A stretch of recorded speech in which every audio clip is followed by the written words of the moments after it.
wild to witness this in real time. I was inside rooms with presidents, prime ministers, NATO leadership, and I confronted Steve Witkoff hours before he landed in Moscow about his shady Russian money. Just answer if you have any business interests in Russia, Steve. You have zero answers to any of these questions. And this is how it all unfolded.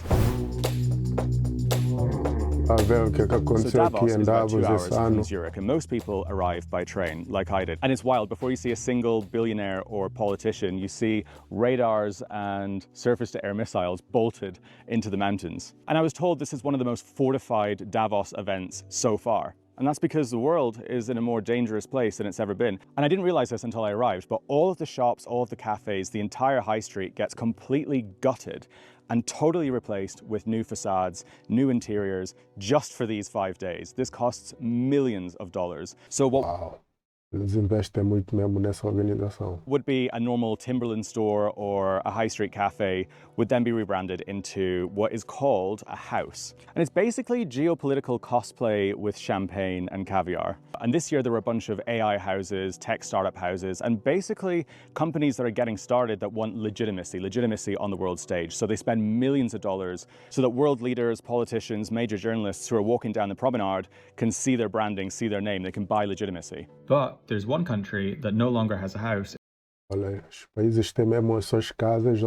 Davos. The Russians haven't really been here since 2015. What they did was they stole Crimea and then they set up a massive Russian house here and they filled it with caviar, really expensive champagne, and they made it free for the public, basically trying to buy diplomacy, buy sympathy through luxury goods. And Davos realized what they were up to and shut it down, and Ukraine House opened up instead, where I'll be speaking tomorrow. And every single night is basically a competition of who can throw the most lavish parties, who can entice the most journalists and the most politicians. And literally everything is free. All the champagne, all the cocktails, all the canapes at every single one of these places. Journalists, politicians, lobbyists, spies, all mixing in one place. And the whole place basically just feels like a massive club. Basically because it is, but I'll get back to that later because it's a serious problem with journalism. But back to politics. The first night was all about Donald Trump. Every single journalist, every single politician was basically checking their feeds constantly, everyone staring into their phones, waiting to see what Trump would post next. He was posting pictures of him putting flags, American flags, in Greenland, and basically doing a competition with himself to see how much more extreme and ridiculous he can be. And this was freaking everyone out at Davos. And then the depressing part is leaders here started preemptively trying to flatter him, texting him, saying how amazing he is, how incredible he is. It basically became a competition who could suck up to Trump the most. But basically,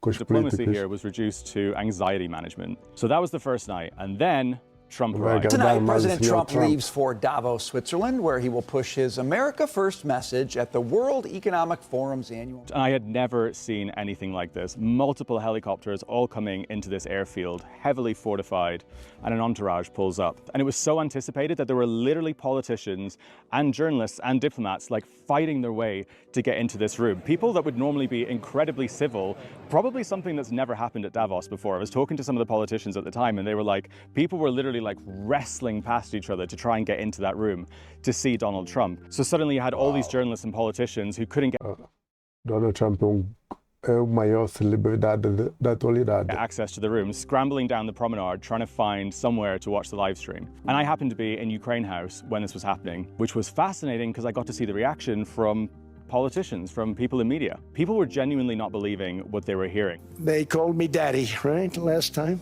Right now you'd all be speaking German and a little Japanese, perhaps. You can say yes, and we will be very appreciative, or you can say no, and we will remember. And the response to this was a mix of nervous laughter, audible gasps, and people just in complete disbelief. And honestly, the best way to describe the whole thing is the whole town felt like a hostage situation, with one guy threatening everybody. And over the next few hours, basically everyone in the town was scrambling, trying to figure out how to write about this story and how to just perceive it. And that evening, I screened Farmers of Kherson, the documentary that I shot 3 months ago about the farmers that are under fire. And I did that at Davos because it's a critical part of agriculture in Europe.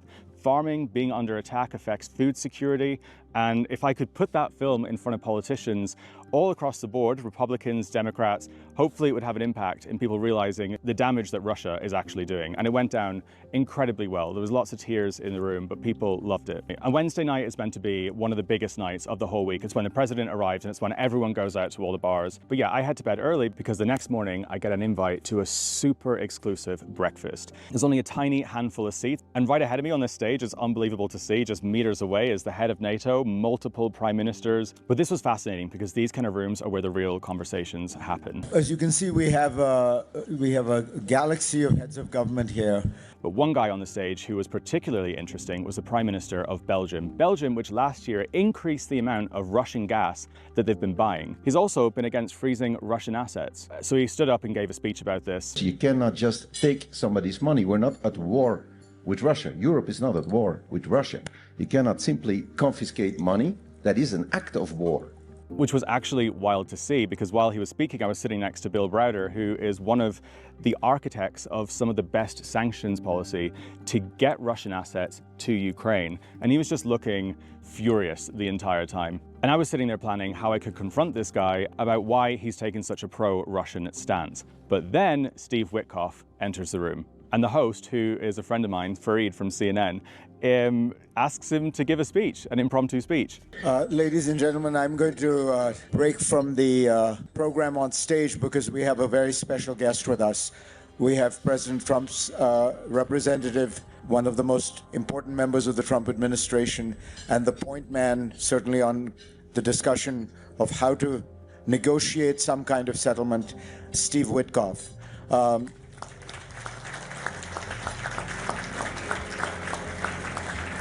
I think we've made a lot of progress. I was going to Moscow quite a bit, but I think it was important that we go there.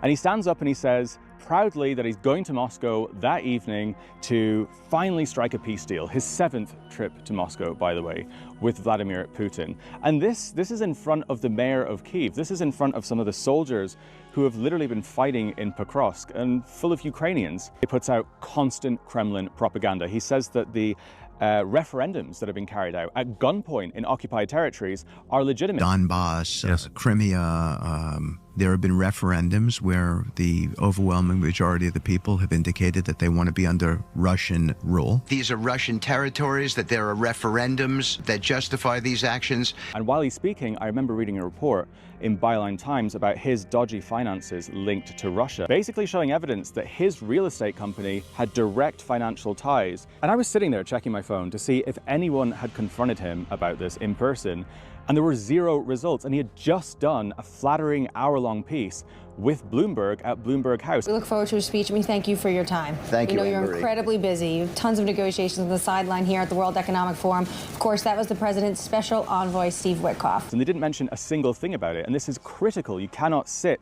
on a negotiating seat if you've got financial interests with one party. So the